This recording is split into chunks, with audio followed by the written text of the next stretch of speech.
Hello student, मैं एकता सिंह आप सभी का ज्ञान चैतन्य चैनल में बहुत बहुत स्वागत करती हूँ। आज हम यूपी जूनियर सामाजिक विज्ञान इतिहास में पाषाणकालीन संस्कृति, ताम्रपाषाण संस्कृति और वैदिक संस्कृति से संबंधित वन लाइनर क्वेश्चन को देखने वाले हैं। तो शुरू करते हैं। सबसे पहले है कोपेनहेगन संग्रहालय की सामग्री से पाषाण, कांस्य और लौह युग की त्रियुगीन विभाजन किया गया था। तो ये किसने किया था? थॉमसन ने। ठीक है। अगला है मध्य पाषाणिक प्रसंग में पशुपालन के प्रमाण जहाँ मिले हैं वो स्थान है। तो ये आदमगढ़ है। ठीक है, आदमगढ़ यूपी में है।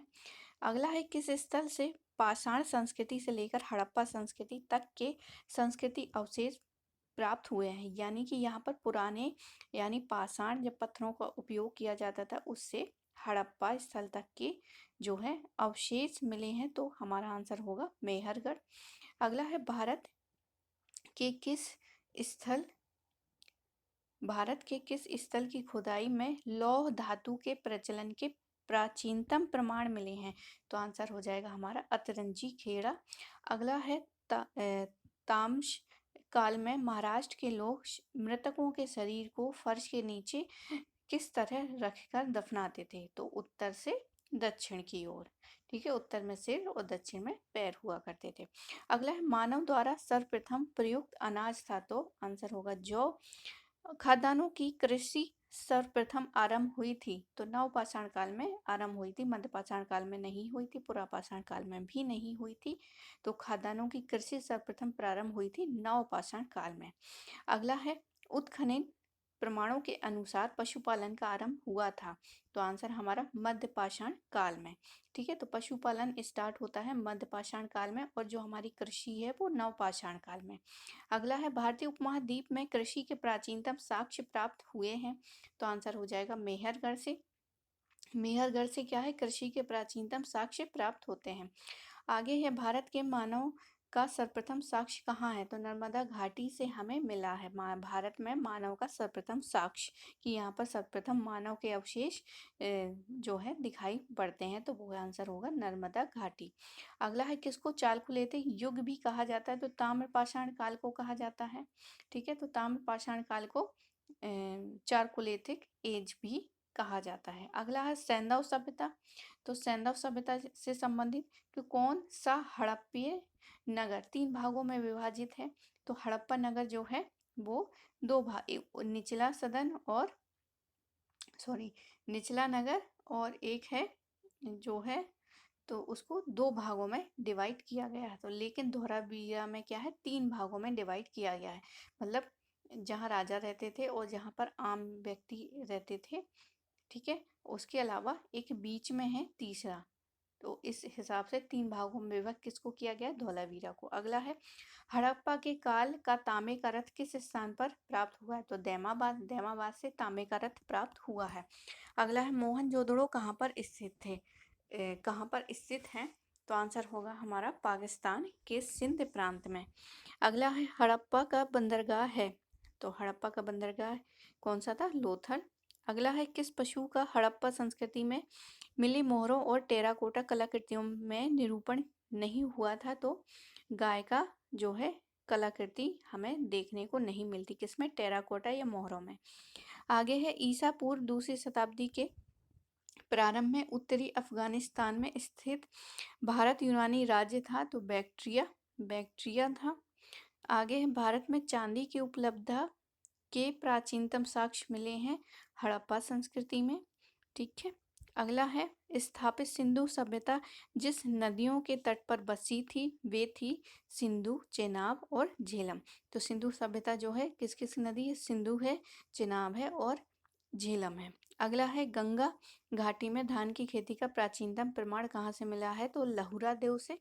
ठीक है, तो अगर एग्जाम में पूछा जाए कि गंगा घाटी में धान की खेती का प्राचीनतम प्रमाण कहाँ से मिला? तो लहुरा देव से। अगला है हड़प्पन संस्कृति के संदर्भ में शैलकृत स्थापत्य के प्रमाण कहाँ से मिले हैं? तो शैलकृत स्थापत्य के प्रमाण धौलावीरा से। आगे सिंधु घाटी सभ्यता की विकसित अवस्था से किस स्थल से घरों में कुआं के अवशेष मिले? मोहनजोदड़ो से घरों में कुएं के अवशेष प्राप्त हुए हैं। आगे सिंधु घाटी सभ्यता का कौन सा स्थान अब पाकिस्तान में? तो हड़प्पा है। ठीक है। आगे है सिंधु ईसा की प्रारंभिक शताब्दी में भारत तथा रोम के बीच घनिष्ठ व्यापारिक संबंधों की सूची किस पुरातात्विक स्थल की खुदाइयों में से प्राप्त होती है? तो अरिका मेडु से खुदाई से ये पता चलता है कि घनिष्ठ व्यापारिक संबंध था भारत और रोम का। तो अरिका मेडु यहाँ पे इम्पोर्टेंट है। अगला है सिंधु घाटी सभ्यता का पत्तन। पत्तन कौन सा था? पत्तन मतलब बंदरगाह। बंदरगाह पूछे या पत्तन पूछे तो आंसर होगा हमारा लोथल। अगला है आरंभिक वैदिक साहित्य में सर्वाधिक वर्णित नदी है। तो सर्वाधिक वर्णित नदी जो है वो है सिंधु नदी। तो आंसर होना चाहिए हमारा सिंधु, ना कि सतलज, यमुना जो भी है, गंगा, ये सारी नहीं है। सबसे ज़्यादा है वैदिक साहित्य में सर्वाधिक वर्णित सिंधु नदी है। आगे है सिंधु सभ्यता संबंधित है आदि ऐतिहासिक युग से। मतलब यहाँ पर आदि चीज़ें जो हैं वो हमें पता है और कुछ चीज़ें हमें नहीं पता। जैसे हमें सिंधु घाटी सभ्यता की लेखन कला है वो हमें अभी तक हमें उसको पढ़ नहीं पाए हैं, इसलिए इसको आदि ऐतिहासिक युग में रखा गया है। आगे है हड़प्पा संस्कृति की जानकारी का प्रमुख स्रोत कौन सा है? पुरातात्विक खुदाई है। ठीक है। आगे है सिंधु सभ्यता का कौन सा स्थान भारत में स्थित है? तो लोथल है। आगे प्राचीन काल में आर्यों के जीविकोपार्जन का मुख्य साधन था तो कृषि। आगे सैंधव सभ्यता के महान स्नानागार कहाँ से प्राप्त हुए हैं? महान स्नानागार मोहनजोदड़ो से प्राप्त हुए हैं। आगे सिंधु घाटी सभ्यता वैदिक सभ्यता से भिन्न थी क्योंकि उसके पास लोहे तथा रक्षा शास्त्रों का ज्ञान का अभाव था। तो यहाँ पर सिंधु घाटी सभ्यता और वैदिक सभ्यता की भिन्नता पूछी है। आगे किस पशु का अंकन हड़प्पा संस्कृति के मोहरों पर नहीं मिला है? तो घोड़ों का अंकन हमें हड़प्पा संस्कृति के मोहरों पर नहीं मिला है। आगे भारत का सबसे बड़ा हड़प्पन पुरातत्व स्थल है तो राखीगढ़ी है। ठीक है, भारत में अगर पूछा जाए तो राखीगढ़ी है। आगे है एक जुते खेत की खोज की गई तो कालीबंगा में क्या है? जुते हुए खेत के प्रमाण भी मिले हैं। आगे है सिंधु घाटी के लोग पूजा करते थे, पशुपति की पूजा करते थे। आगे है सिंधु घाटी सभ्यता जानी जाती है नगर योजना, यानी पहली जो है नगर की स्थापना कब हुई? मतलब नगर योजना सिंधु घाटी सभ्यता से मानी जाती है और द्वितीय जो है वो 6ठी शताब्दी ईसा पूर्व में।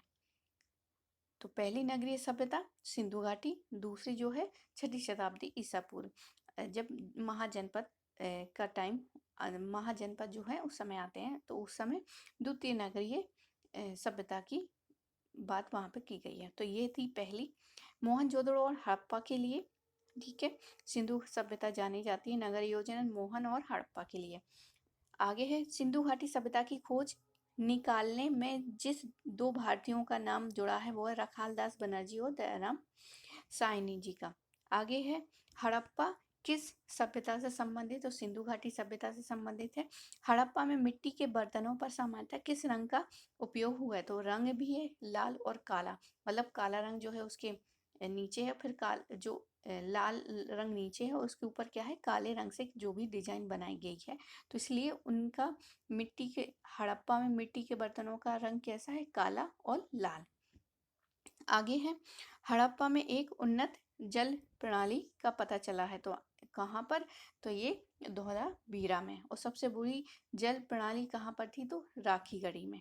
आगे है सिंधु घाटी सभ्यता के लोग विश्वास करते थे मातृशक्ति में, मातृशक्ति में विश्वास करते थे। आगे सिंधु घाटी सभ्यता को जानने का मूल स्रोत वहाँ पाई गई नगरों के अवशेष, मतलब एक जगह पे नगर मिले हैं, वहाँ पे किस प्रकार से घर बने हैं, तो यही चीजें हमें सिंधु घाटी सभ्यता के बारे में जानकारी देती हैं।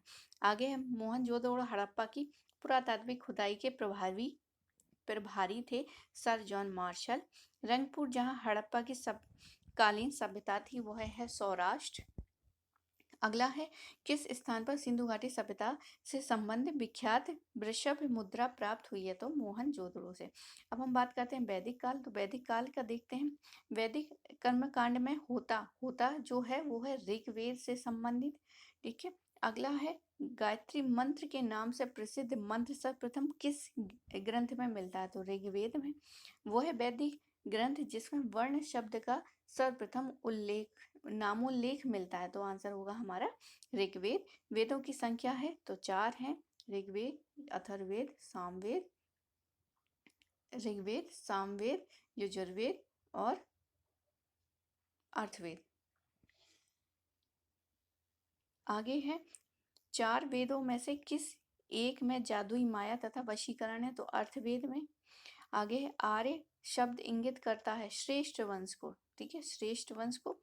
आगे आरंभिक वैदिक सभ्यता में सर्वाधिक वर्णित है सिंधु नदी का वर्णन है। आगे है, कौन सी वह ब्रह्मवादिनी थी जिसने कुछ वेद मंत्रों की रचना, तो लोपामुद्रा ने रचना की थी।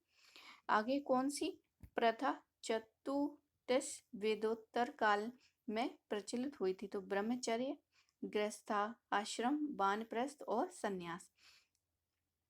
तो ये है चतुष्टय प्रथा, जिसमें ब्रह्मचर्य है, गृहस्थाश्रम है, वानप्रस्थ है और संन्यास है। अगला है, ऋग्वेद में किन नदियों का उल्लेख अफगानिस्तान के साथ आर्यों के संबंध का सूचक है? तो कुंभा है और कुर्म है। वैदिक काल में किस जानवरी को, मतलब यहाँ पर जानवर को अनन्या, ठीक है, जानवरी नहीं होगा, जानवर है, जानवर को अनन्या, अघन्या, ठीक है, अघन्या मतलब जिसका वध ना किया जाए, तो आंसर होगा हमारा गाय। आर्य शब्द का शाब्दिक अर्थ है श्रेष्ठ। मनुस्मृति मुख्यतः संबंधित है समाज व्यवस्था से। ऋग्वेद की मूल लिपि थी ब्रह्मी। आध्यात्मिक ज्ञान के विषय में नचिकेता और यम का संवाद किस उपनिषद में मिलता है? तो कठोप उपनिषद में मिलता है। आगे है, उपनिषद काल के राजा अशुपति थे, तो केकई के। अशुपति कहाँ के थे? केकई के। किस संकलन ऋग्वेद पर आधारित है? सामवेद। ऋग्वेद पर आधारित कौन सा ग्रंथ है? सामवेद। सबसे पुराना वेद? तो ऋग्वेद। आयुर्वेद तथा जीवन का विज्ञान का उल्लेख करता है अर्थवेद में। आगे है, ऋग्वेद काल में जनता मुख्यतः किस में विश्वास करती थी? बलि और कर्मकांड। अगला, सर्वाधिक ऋग्वेद सूक्त समर्पित है इंद्र को। किस वैदिक साहित्य में मोक्ष की चर्चा मिलती है? तो उपनिषद में मिलती है। गोत्र शब्द का सर्वप्रथम हुआ ऋग्वेद में। उपनिषद का प्रमुख विषय है दर्शन। क्लासिकीय संस्कृत में आर्य शब्द है और एक उत्तम व्यक्ति के लिए। आगे है, किसमें पुनर्विवाह वर्जित है? तो मनुस्मृति में पुनर्विवाह नहीं किया जाता, वर्जित वहां पर कर दिया है। आगे है, गायत्री मंत्र की रचना किसने की थी? विश्वामित्र ने। भारत के राज चिन्ह पर अंकित शब्द सत्यमेव जयते किस पुस्तक से लिया गया है? तो मुंडकोपनिषद से लिया गया है। ऋग्वेद संहिता का 9वां मंडल पूर्णतया किसको समर्पित? सोम तथा ये एक प्रकार का क्या होता था? पेय पर नामांकित देवता थे, मतलब एक पेय पदार्थ था। आगे है, ऋग्वेद का कौन सा मंडल पूर्णतः सोम को समर्पित है? तो 9वां मंडल जो है पूर्णतः सोम को समर्पित है। आगे, प्रसिद्ध 10 राजाओं का युद्ध किस नदी पर लड़ा गया? तो पुरुषनी नदी पर लड़ा गया। वैदिक युग में प्रचलित लोकप्रिय शासन प्रणाली थी? तो वंश परंपरा राजतंत्र पर आधारित थी। आगे है, किस पशु की आकृति को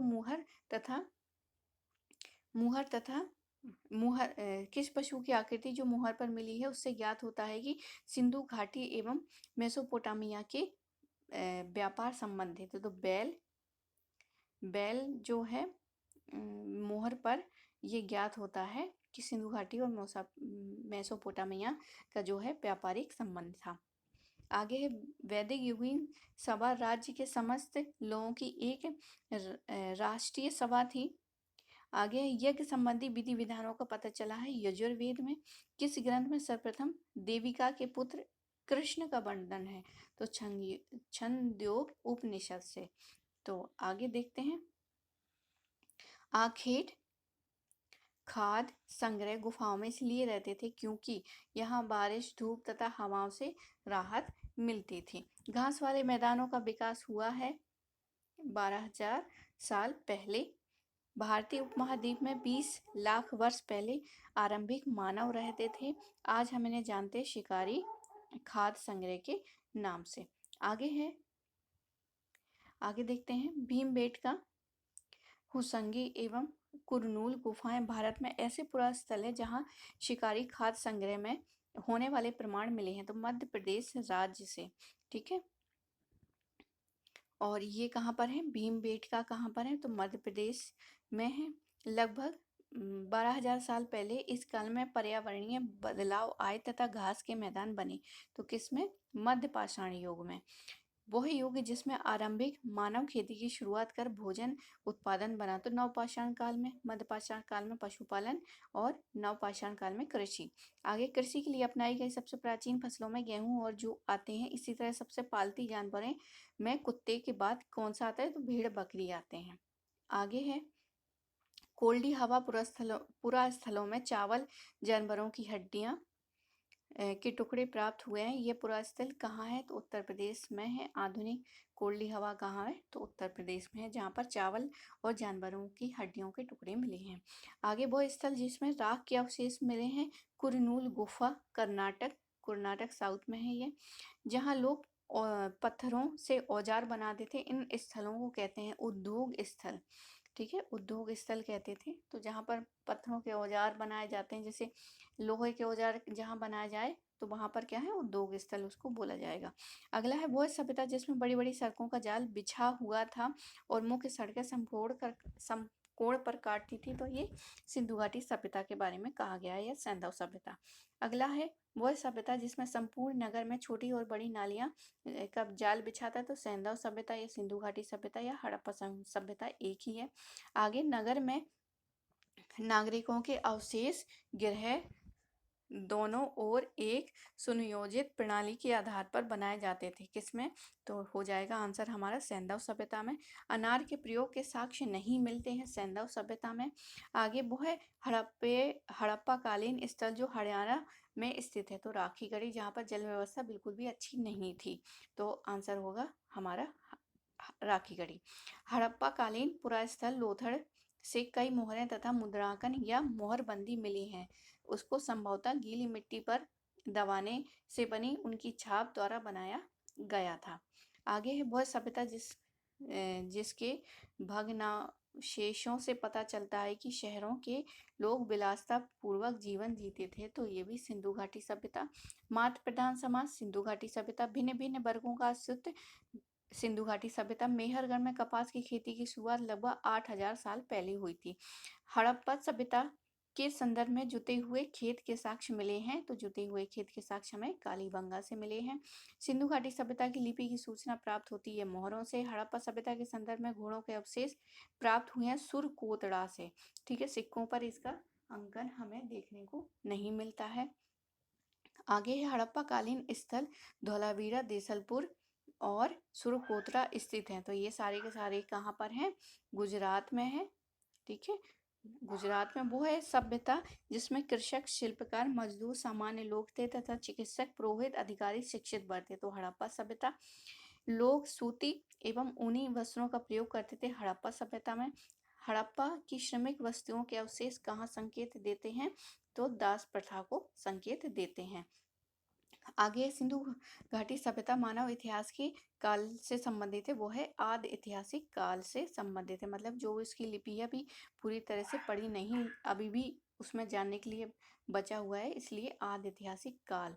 आगे है प्रसिद्ध पशुपति की मोहर मिली है मोहनजोदड़ो से। सिंधु घाटी के नगर तट पर स्थित है मोहनजोदड़ो। घग्गर नदी पर स्थित है कालीबंगा। हिंडन नदी पर आलमगीरपुर। हड़प्पा के नगरों के अंत की शुरुआत जो हुई थी लगभग 3,900 साल पहले। तो अगर किसी को डिटेल में अगर जिज्ञासा हो देखने की वीडियो, तो इसके बारे में बहुत अच्छे से मैप के द्वारा समझाया गया है, वो भी विस्तार पूर्वक से। तो आप उधर देख सकते हैं। आगे है हड़प्पा के नगरों के अंत की वजह थी प्राकृतिक आपदाएं। वह संस्कृति जिसके लोग मानव, पशु तथा वृक्ष तीनों रूप में भगवान की उपासना करते थे। तो हड़प्पा संस्कृति। मनुष्य ने कुछ क्षेत्रों को लगभग 8,000 वर्ष पहले गांवों में रहना आरंभ किया था। वे क्षेत्र सुलेमान तथा किंथर पहाड़ियां थी। आगे है आखेटक संग्रह। आखेटक खाद्य संग्रह के एक स्थान से दूसरे स्थान की ओर घूमते रहने का कारण था। एक स्थान पर रहने से संसाधनों की कमी हो जाती थी।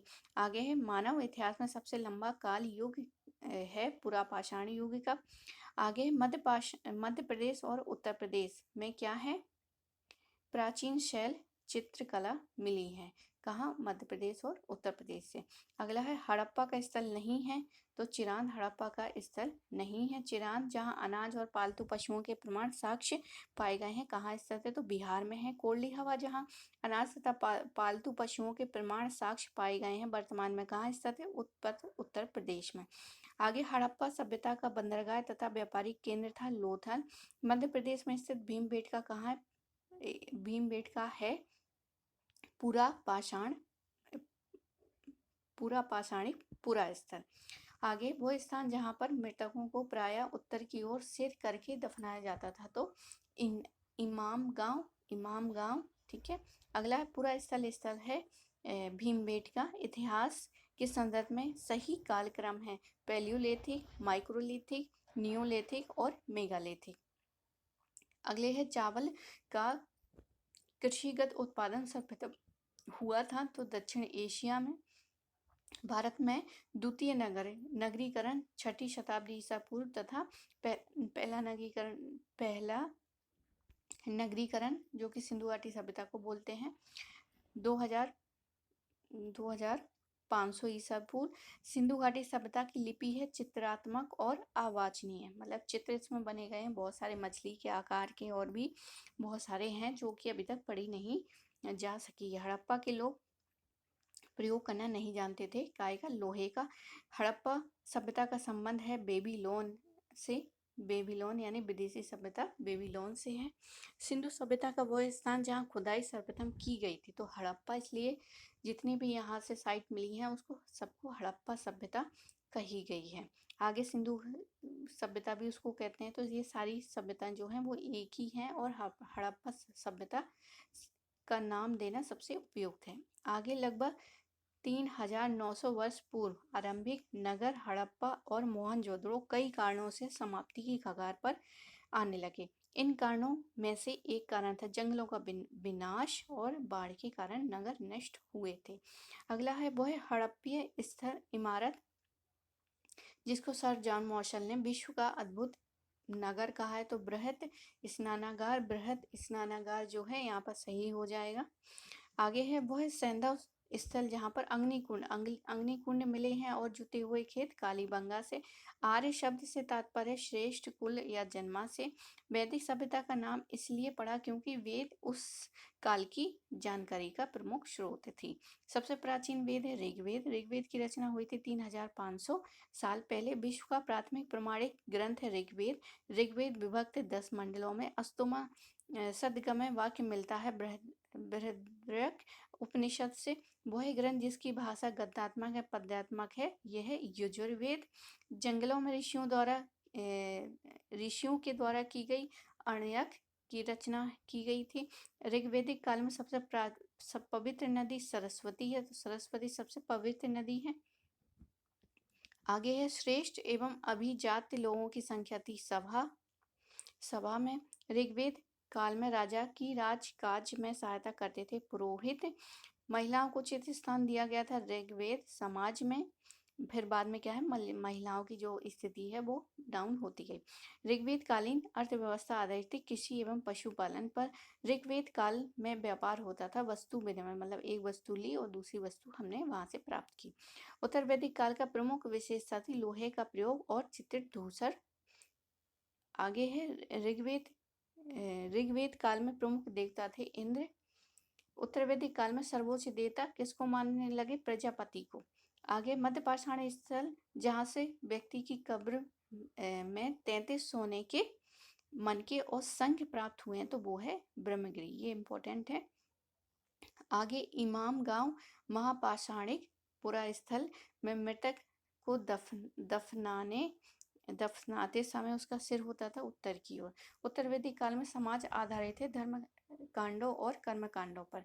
अगला उत्तर वैदिक काल में राजा का पद होता था वंशानुगत, मतलब राजा का बेटा फिर उसका बेटा फिर उसका बेटा, तो ये वंशानुगत होती थी। उत्तर वैदिक काल में रचना हुई थी ब्राह्मण ग्रंथों की। वैदिक काल में लिया जाने वाला कर उपज का कितना 1/6 भाग होता था। उत्तर वैदिक काल में नई फसल जिसका उत्पादन बड़े पैमाने में शुरू हो गया था, तो ब्रीही मतलब चावल का। आगे है ब्राह्मण ग्रंथों में श्रेष्ठी का वर्णन मिलता है जो कि श्रेणी का होता था, तो प्रधान व्यापारी।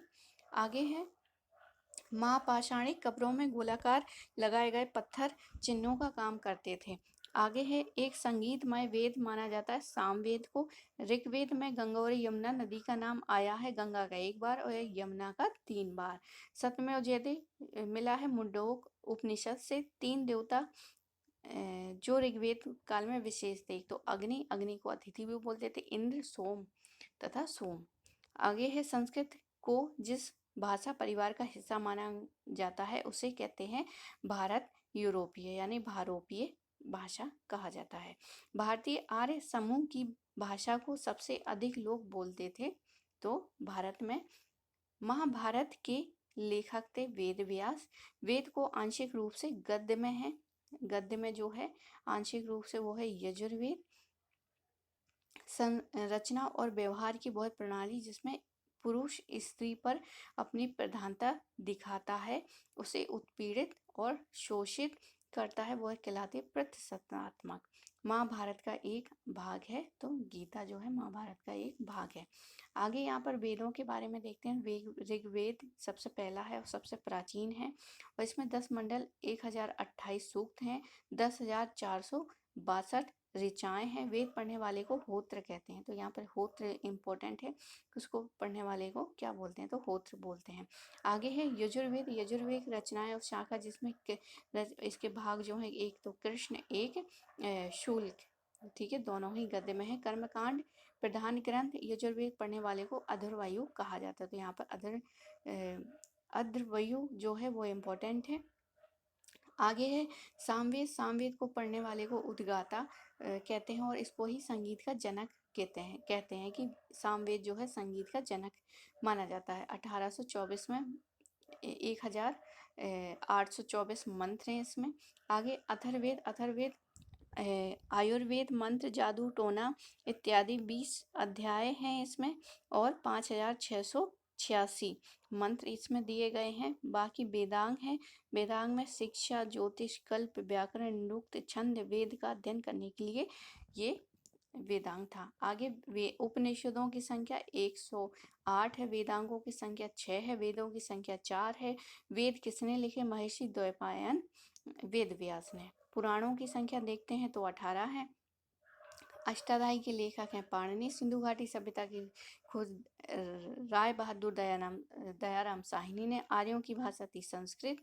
आगे देखते हैं अब यहाँ पर कुछ सिंधु सभ्यता के प्रमुख स्थान है और उनका उत्खननकर्ता वर्ष, उत्खननकर्ता, नदी तट और वर्तमान स्थिति जल्दी देखते हैं। यहाँ पर सबसे पहले है हड़प्पा। हड़प्पा 1921 में दयाराम साहनी ने की थी। नदी जो है रावी है, पाकिस्तान के पंजाब प्रांत में मानमोगरी जिले में है। अगला है मोहनजोदड़ो 1922, राखलदास बनर्जी सिंधु पाकिस्तान में है। ये सुतकांगेडोर ये आरएल स्टाइन दाश्क नदी पर है और बलूचिस्तान पाकिस्तान में है। फिर है रंगपुर, इसका 1953 से 55 तक रंगनाथ राव ने, तो रंग से रंगनाथ राव, ये भादर नदी के तट पर है और गुजरात और काठियावाड़ है। अगला है चहुंदड़ो, ये भी सिंध पंजाब में है।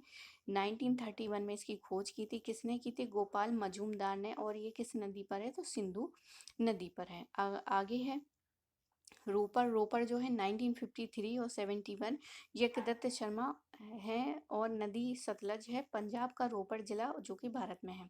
आगे कोट डीजी 1953 और 9 से लेके 57 तक इसका खुदाई की गई और इसके खुदाई करता कौन है? फजल अहमद खां। और ये नदी कोट डीजी सिंधु नदी के किनारे है। सिंधु प्रांत का खैरपुर नगर है। आलमगीरपुर 1958 में यज्ञदत्त शर्मा ने हिंडन नदी, और ये उत्तर प्रदेश मेरठ में। लोधर गुजरात अहमदाबाद भोगवा नदी है और RSR राव भार्गव है। कालीबंगा ये राजस्थान में। बीबी लाल और BK थापन है घग्गर नदी के किनारे। कालवण अल्विन 1967 में गुजरात ताप्ती नदी के किनारे। सुर कोतड़ा ये कच्छ गुजरात में है। बनावली रविंद्र सिंह बिष्ट और घग्गर हिसार में। तो ये कुछ विशेषताएं थी। बाकी देखते हैं यहाँ पर सिंधु काल के विदेशी व्यापार देखते हैं। लोहा जो है, सॉरी यहाँ पर लोहा तो था ही नहीं। यहाँ पर देखते हैं तांबा। तांबा जो था, तांबा खेतड़ी बलूचिस्तान और ओमान से, चांदी अफगानिस्तान ईरान से, सोना जो है कर्नाटक अफगानिस्तान ईरान से, टिन अफगानिस्तान ईरान से, गोमेद सौराष्ट्र से, लाजवर्द मेसोपोटामिया से, सीसा जो है ईरान से, सेल खड़ी गुजरात राजस्थान बलूचिस्तान, हरितमणि दक्षिण भारत, फिरोजा ईरान से, सिलेट कांगड़ा से, शिलाजीत हिमालय क्षेत्र से। तो निर्यातित वस्तु यहाँ से होती थी सोना, कपास, तांबा, मोर, सूती कपड़ा, अनाज, मसाले, मिट्टी के बर्तन, इमारती लकड़ी, माणिक्य के मनके, टेराकोटा मूर्तियां, सीप की वस्तुएं, आबनूस, कर्नेलियन और मनके इत्यादि। यहाँ पे कुछ नाम है नदियों के नाम जो कि एग्जाम के पॉइंट ऑफ व्यू से बहुत इंपॉर्टेंट है। तो यहाँ पर ये क्वेश्चन तो पक्का ही यहाँ से आना। तो प्राचीन नदी का नाम है और वर्तमान में उसको क्या बोला। सिंधु को सिंध बोला है, सतनीरा को गंडक बोला है, गोमल को गोमती, कुंभा को काबुल, सा वस्तु को स्वात बोला है, पुरुषनी नदी का रावी नदी, ठीक है, रावी नदी। आगे वितस्ता झेलम, अस्कनी चिनाब, शतुद्री शतजल, मरुद्रवर्णा मरुद्वर्णवान, विपाशा व्यास, सुषोमा सुहाना, सरस्वती को घग्गर घाघरा या घग्गर बोला है। आगे है अब कुछ यहाँ पर संस्कार दिए गए हैं। यहाँ पर जैसे ब्रह्म विवाह, सॉरी संस्कार नहीं, यहाँ पर विवाह दिए गए हैं। तो विवाह सबसे पहले था ब्रह्म विवाह। वो है विवाह में कन्या के पिता उसके वस्त्र एवं आभूषण से सुसज्जित कर उसे वर को सौंपते थे। तो ये ब्रह्म विवाह कहलाता था। विवाह के सब प्रकार इसे सर्वश्रेष्ठ माना है। सबसे सर्वश्रेष्ठ कौन सा? ब्रह्म विवाह। अब है देव विवाह। देव विवाह में क्या होता था कि जो ऋषि होता था उसके साथ कन्या का विवाह कर दिया जाता था, वो होता देव विवाह। आर्ष विवाह में विवाह में वर को 2 गाय और दान दिए जाते थे। प्रजापत्य विवाह में माता पिता की वर कन्या सौंपने का आग्रह करते थे।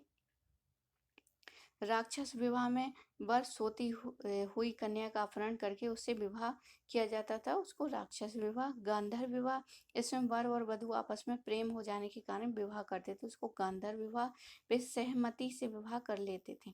आगे असुर विवाह। असुर इस विवाह में वर या वधू शुल्क दिया जाता था, यह क्रय विवाह होता था। आगे पैशाच विवाह। इस प्रकार के विवाह में वर सोई हुई कन्या से बलपूर्वक संभोग करता था और फिर उससे विवाह करता था। तो ये पैशाच विवाह हो गया। आगे है ऋग्वेदिक कालीन देवता। तो यहाँ पर कुछ देवताओं के नाम हैं, फिर इंद्र के विभिन्न नाम हैं, ठीक है। तो यहाँ पे फटाफट देखते हैं। देवता इंद्र युद्ध या नेता वर्षा का देवता होता था। अग्नि देवता जो है मनुष्य के देवता और मनुष्य के बीच क्या होता था, मध्यस्थ का काम करती थी। और वरुण जो है पृथ्वी एवं सूर्य के निर्माता, समुद्र का देवता, विश्व के नियामक एवं शासक, सत्य का प्रतीक, ऋतु परिवर्तन एवं दिन रात का कर्ता। धौ जो है आकाश का देवता, सबसे प्राचीन है। सोम जो है वनस्पति का देवता, उषा प्रगति एवं उत्थान का देवता, अश्विन जो है विपत्तियों को हराने वाले देवता, पूषण पशुओं का देवता, विष्णु जो है विश्व के संरक्षण एवं पालन करता। इंद्र के विभिन्न नाम है यहाँ पे, रथेष्ट, कुशल, रथ योद्धा, विजेंद्र, महान विजेता, पुरंदर, शत्रु के पुरो यानी किलों को नष्ट करने वाला, सोमपाल जो है सोम का पालन करने वाला, शतक्रतु ऐसो शक्ति धारण करने वाला, वृहतहन वृहत राक्षस का संहार करने वाला, माधवा दानशील होने का कारण। तो आई होप आपको ये वीडियो पसंद आया होगा। पसंद आया तो प्लीज़ लाइक करिए और शेयर कीजिए। इसके बाद हम क्वेश्चन आंसर देखेंगे इसी टॉपिक से रिलेटेड। तो मिलते हैं अगले वीडियो में। आप सभी का बहुत बहुत धन्यवाद।